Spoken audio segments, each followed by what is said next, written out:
പിതാവിൻ്റെയും പുത്രൻ്റെയും പരിശുദ്ധാത്മാവിൻ്റെയും നാമത്തിൽ ആമേൻ. എൻ്റെ പ്രിയപ്പെട്ടവർ, ഇന്ന് ഏപ്രിൽ 3-ാം തീയതി വ്യാഴാഴ്ച നമുക്ക് പ്രാർത്ഥിക്കാം. അമ്മേ പരിശുദ്ധമ്മേ, അമ്മേ പരിശുദ്ധമേ, ദൈവമാതാവേ, കൃപാസനത്തിലൂടെ ഞങ്ങൾക്കും ഞങ്ങളുടെ ദേശത്തിനും അമ്മ മധ്യസ്ഥം തേടി തന്ന എല്ലാ അനുഗ്രഹങ്ങൾക്കും കൃപകൾക്കും ഞങ്ങളിപ്പോൾ ഹൃദയം നിറഞ്ഞ നന്ദി പറയുന്നു. അമ്മേ പരിശുദ്ധമേ, ദൈവമാതാവേ, 2004 ഡിസംബർ 7-ാം തീയതി ഉച്ചകഴിഞ്ഞ് 2:30 കൃപാസനത്തിൽ സംഭവിച്ച അമ്മയുടെ പ്രത്യക്ഷപ്പെടലിനെ കുറിച്ച് തിരുസഭയ്ക്ക് സമർപ്പിച്ചിരിക്കുന്ന പഠനരേഖകളുടെ മേൽ സഭാത്മകമായ പഠനങ്ങൾ ആരംഭിക്കുവാൻ ഞങ്ങൾ പ്രാർത്ഥിക്കുന്നു.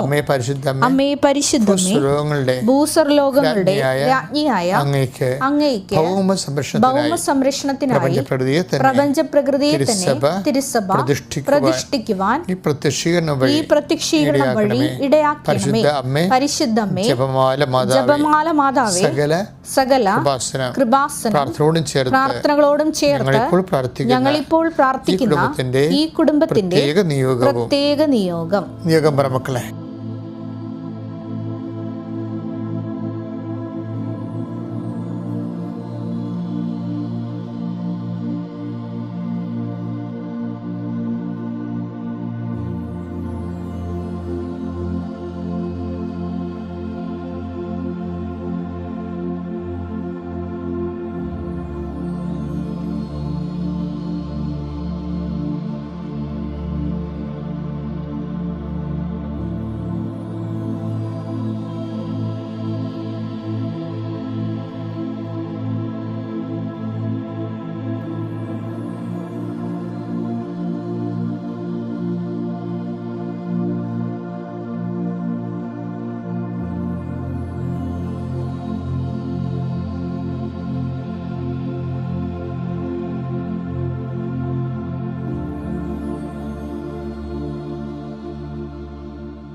അമ്മയുടെ പ്രത്യക്ഷീകരണത്തിന്റെ ഈ അനുഗ്രഹവേളയിൽ ഞങ്ങൾക്ക് സാധിച്ചു തരുവാൻ കനിയണമേ.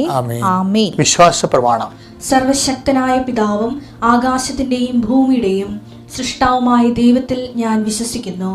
അവിടുത്തെ ഏകപുത്രനും ഞങ്ങളുടെ കർത്താവുമായ ഈശോമിശിഹായിലും ഞാൻ വിശ്വസിക്കുന്നു. ഈ പുത്രൻ പരിശുദ്ധാത്മാവിനാൽ ഗർഭസ്ഥനായി കന്യകാമറിയത്തിൽ നിന്ന് പിറന്ന് പൊന്തിയോസ് പീലാത്തോസിന്റെ കാലത്ത് പീഡകൾ സഹിച്ച് കുരിശിൽ തറയ്ക്കപ്പെട്ട് മരിച്ച് അടക്കപ്പെട്ട് പാതാളങ്ങളിൽ ഇറങ്ങി മരിച്ചവരുടെ ഇടയിൽ നിന്ന് 3-ാം നാൾ ഉയർത്ത് സ്വർഗത്തിലേക്ക് എഴുന്നള്ളി സർവശക്തിയുള്ള പിതാവായ ദൈവത്തിന്റെ വലതുഭാഗത്തിരിക്കുന്നു. അവിടെ നിന്ന് ജീവിക്കുന്നവരെയും മരിച്ചവരെയും വിധിക്കുവാൻ വരുമെന്നും ഞാൻ വിശ്വസിക്കുന്നു. പരിശുദ്ധാത്മാവിലും ഞാൻ വിശ്വസിക്കുന്നു. വിശുദ്ധ കത്തോലിക്കാ സഭയിലും പുണ്യവാന്മാരുടെ ഐക്യത്തിലും പാപങ്ങളുടെ മോചനത്തിലും ശരീരത്തിന്റെ ഉയർപ്പിലും നിത്യമായ ജീവിതത്തിലും ഞാൻ വിശ്വസിക്കുന്നു. ആമേൻ. സ്വർഗ്ഗസ്ഥനായ ഞങ്ങളുടെ പിതാവേ, അങ്ങയുടെ നാമം പൂജിതമാകണമേ. അങ്ങയുടെ രാജ്യം വരണമേ. അങ്ങയുടെ തിരുമനസ് സ്വർഗത്തിലെ പോലെ ഭൂമിയിലും ആകണമേ. അന്നു വേണ്ടുന്ന ആഹാരം ഇന്ന് ഞങ്ങൾക്ക് തരണമേ. ഞങ്ങളോട് തെറ്റ് ചെയ്യുന്നവരോട് ഞങ്ങൾ ക്ഷമിക്കുന്നത് പോലെ ഞങ്ങളുടെ തെറ്റുകൾ ഞങ്ങളോടും ക്ഷമിക്കണമേ. ഞങ്ങളെ പ്രലോഭനത്തിൽ ഉൾപ്പെടുത്തരുതേ, തിന്മയിൽ ഞങ്ങൾ രക്ഷിക്കണമേ. ആമേൻ. നന്മ നിറഞ്ഞ മറിയമേ, സ്വസ്തി. കർത്താവ് അങ്ങയുടെ കൂടെ സ്ത്രീകളിൽ അങ്ങ് അനുഗ്രഹിക്കപ്പെട്ടവളാകുന്നു. അങ്ങയുടെ ഉദരത്തിൻ ഫലമായി ഈശോ അനുഗ്രഹിക്കപ്പെട്ടവനാകുന്നു. പരിശുദ്ധ മറിയമേ, തമ്പുരാന്റെ അമ്മേ, പാപികളായ ഞങ്ങൾക്ക് വേണ്ടി ഇപ്പോഴും ഞങ്ങളുടെ മരണസമയത്തും തമ്പുരാനോട് അപേക്ഷിക്കണമേ. ആമേൻ. എൻ്റെ പ്രിയപ്പെട്ടവർ, ഞാൻ എപ്പോഴും പ്രാർത്ഥിക്കുമ്പോൾ ഞാൻ നിങ്ങളെ ശാസ്ത്രിക്കണം. അച്ഛൻ എന്താ ഈ പ്രാർത്ഥന ആവർത്തിക്കണം ചോദിക്കരുത്. എന്താ കാര്യം വെച്ച് കഴിഞ്ഞാൽ ഈ പ്രാർത്ഥന ഇങ്ങനെ കർത്താവ് എനിക്ക് അഭിഷേകമായി തന്നിരിക്കുകയാണ്. ഞാൻ ഒന്നും പ്രാർത്ഥിച്ചില്ലെങ്കിലും ഇത്രയും കാര്യം ഞാൻ പ്രാർത്ഥിച്ചാൽ മതി. എന്താ കാര്യം എന്നറിയാമോ? അതിനൊരു ബൈബിൾ ഒരു സ്പിരിച്വൽ ഹിസ്റ്ററി ഉണ്ട്. എന്താണ്?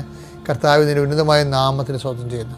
39 കൊല്ലം അർപ്പിച്ച കുർബാനയുടെ യോഗ്യതയാൽ കൃപാസാൽത്താറെ ജീവനോടെ പ്രത്യക്ഷപ്പെട്ട പരിശുദ്ധ അമ്മയുടെ മാധ്യസ്ഥതയിൽ കൃപാസാൽത്താറ് നടന്ന 10,000-കണക്കിന് ആരാധന ശക്തിയാൽ പിതാവിൻ്റെയും പുത്രൻ്റെയും പരിശുദ്ധ നാമത്തിൽ ഞാൻ നിങ്ങളെ ആശീർവദിക്കുന്നു. കർത്താവ് അങ്ങയുടെ മക്കളുടെ യാത്രകളെ ആശീർവദിക്കുന്നു. ഇന്ന് മനസ്സ് കുഴങ്ങിയിരിക്കുന്ന ആൾക്കാരുണ്ട്. ഈശോയെ, എന്ത് തീരുമാനം എടുക്കണം, അങ്ങോട്ട് പോകണോ പോകണ്ടേ, സംസാരിക്കണോ വേണ്ടേ, കൊടുക്കണോ, ആ സ്ഥലമായാലും ശരി വഴിയായാലും ശരി കൊടുക്കണോ വേണ്ടേ, ഇങ്ങനെ ഒരു കൺഫ്യൂഷനുള്ള എല്ലാ വിഷയത്തിൻ്റെ മേലും കർത്താവ് പരിശുദ്ധാത്മാവ് കൺഫ്യൂഷൻ ഇല്ലാത്ത ആത്മാവല്ല. അപ്പോൾ പരിശുദ്ധാത്മാവ് നമ്മൾ ഇറങ്ങി വരുമ്പോൾ വ്യക്തതയുണ്ടായ വിഷയത്തെക്കുറിച്ച്.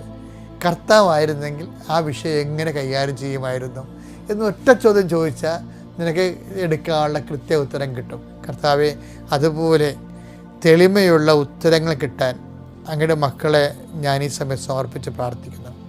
ദുരൂഹമായ സാഹചര്യങ്ങൾ, സന്നിഗ്ധമായിട്ടുള്ള സംസാരങ്ങൾ, ഇടപാടുകൾ, അവിടെയെല്ലാം ഒരു തീരുമാനം എടുക്കാൻ, ഒരു നിലപാടെടുക്കാൻ, ഒരു സംസാരിക്കാൻ കർത്താവ് നിനക്ക് തെളിമയുടെ ആത്മാവിന് നൽകട്ടെ എന്ന് പ്രാർത്ഥിക്കുന്നു. നിനക്കിനി ഭാരപ്പെടുന്ന ദിവസങ്ങളിലൂടെ കടന്നു പോവുകയാണ്. നിൻ്റെ മക്കളെ പഠിപ്പിക്കണം, ഉന്നത വിദ്യാഭ്യാസം വേണം, അതിനുള്ള തീരുമാനം എടുക്കേണ്ട സമയമാണ്. ഗ്രൂപ്പിനെക്കുറിച്ച് സംശയമുണ്ടാകും. കുഞ്ഞുങ്ങളെ ഏത് ഗ്രൂപ്പ് എടുപ്പിക്കണം, എക്കണോമിക്സ് വേണോ, സയൻസ് വേണോ, മാത്സ് വേണോ എന്നൊക്കെ ചിന്തിച്ച് പ്രാർത്ഥിക്കുന്ന അനേകം മക്കൾ കർത്താവെ, ഇപ്പോഴും ഞാൻ ഈ പ്രഭാതത്തിൽ ആ മാതാപിതാക്കന്മാരെ ഇപ്പോഴും അവരുടെ ശിരസ്സിൽ നിൻ്റെ കൈ വെക്കണം പ്രാർത്ഥിക്കുന്നു.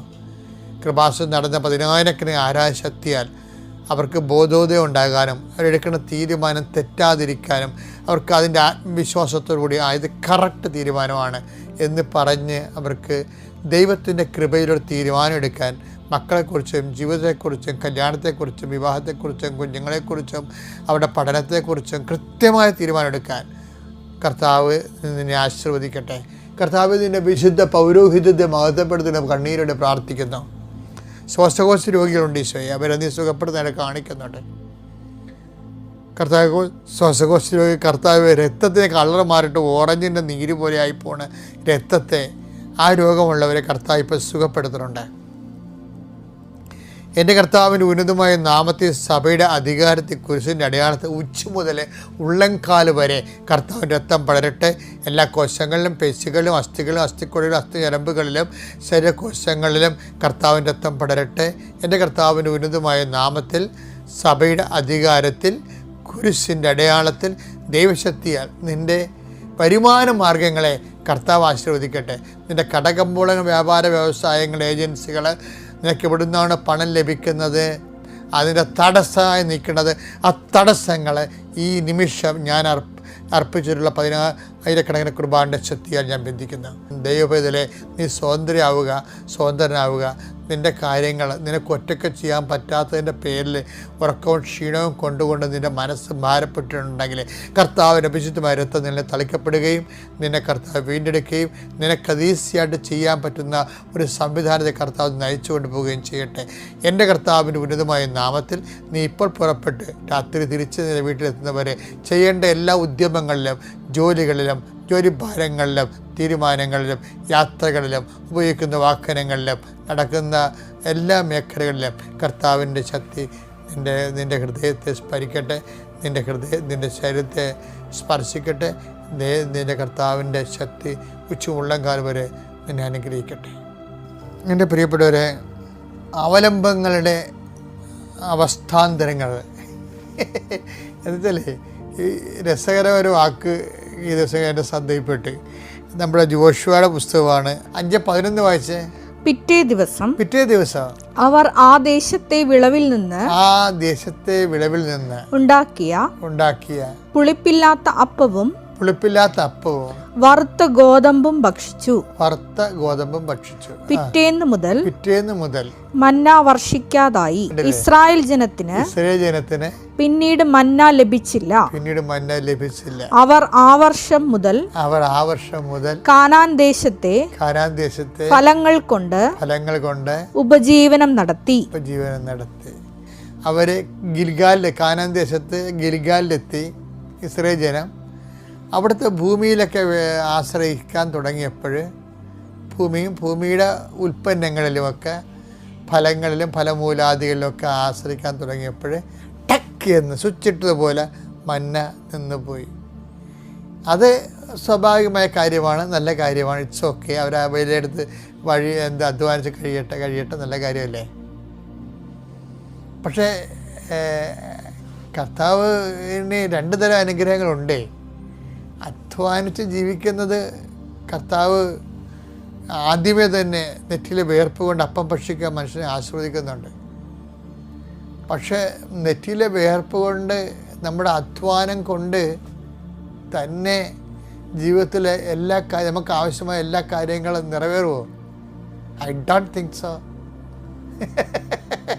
നല്ല ചെറിയ പറയല്ലേ, എൻ്റെ ഇപ്പോൾ ഈ പരീക്ഷയൊക്കെ കഴിഞ്ഞില്ലേ, എൻ്റെ അച്ഛ ചിലപ്പോൾ അമ്മമാരും മക്കളെയും കൊണ്ടുവരും. എൻ്റെ അച്ഛാ ഞാനും കൂടി രാത്രി മുഴുവൻ അവൻ്റെ കൂടെ ഇരുന്ന് പഠിച്ചതാണ്. കുഞ്ഞ് പഠിക്കണുണ്ട് അച്ഛാ, പക്ഷെ പരീക്ഷയ്ക്ക് മാർക്കില്ല. ഇതല്ലേ സംഭവം. അത് കുഞ്ഞിന് മാത്രമല്ലല്ലോ ആ പ്രശ്നം. നമ്മൾ അധ്വാനിക്കുന്നു അല്ലേ? ജെറമിയ 12:13 എടുത്തേ, 12-13 വാക്യം. അവർ ധാന്യം വിതച്ചു, അവർ ധാന്യം വിതച്ചു, മുള്ളു കൊയ്തു, കഠിനാധ്വാനം ചെയ്തു, ഫലമൊന്നും ഉണ്ടായില്ല. അപ്പം അത് ഇങ്ങനെ സംഭവിക്കാം. ഇപ്പം ആ കൊച്ചിനെ കുറിച്ച് പറഞ്ഞു, എൻ്റെ അച്ഛോ ഞാനും കുഞ്ഞും കൂടി 4 മണി വെളുപ്പിനെ വന്നിരുന്ന് പഠിച്ചതാണ്. ആ മടിയനായിട്ടും പഠിക്കാതിരുന്നില്ല, പഠിച്ചാ, പക്ഷേ പരീക്ഷയിൽ മാർക്കില്ല അവനെന്ന് പറയും. അപ്പോൾ ഇതാണ് അതിൻ്റെ അത് വിഷയം എന്ന് വെച്ച് കഴിഞ്ഞാൽ, ചില ആൾക്കാർക്ക് അവർ ഒത്തിരി അധ്വാനിക്കും, പലതരത്തിലും ഉള്ള ജോലികൾ ചെയ്യും. പക്ഷേ ജോലി മാത്രമേ ഉണ്ടാകത്തുള്ളൂ. ദൈവത്തെ മാറ്റി നിർത്തിക്കൊണ്ടാണ് ഇവർ ഈ വിഷയങ്ങൾക്കെല്ലാം. ഇപ്പം എപ്പോഴും നമ്മൾ ചെയ്യുക, നമ്മൾക്ക് എന്തും ചെയ്യാം, ദൈവം അതിൽ കക്ഷിയാണോ എന്ന് നോക്കണം. ആചാര അനുഷ്ഠാന പ്രകാരമുള്ളത്, ഇപ്പം നിങ്ങൾ പള്ളിയിൽ പോകുന്നുണ്ട്, കുടുംബ പ്രാർത്ഥന നടത്തുന്നുണ്ട്, അങ്ങനെയല്ല. കഴിഞ്ഞ ദിവസങ്ങളിൽ ഒരു ധ്യാനഗുരു പ്രസംഗിച്ചത് എന്താണെന്നറിയാമോ? യൂറോപ്പിന് വിശ്വാസം പോയെന്ന് ആരാധികളോട് പറഞ്ഞത്.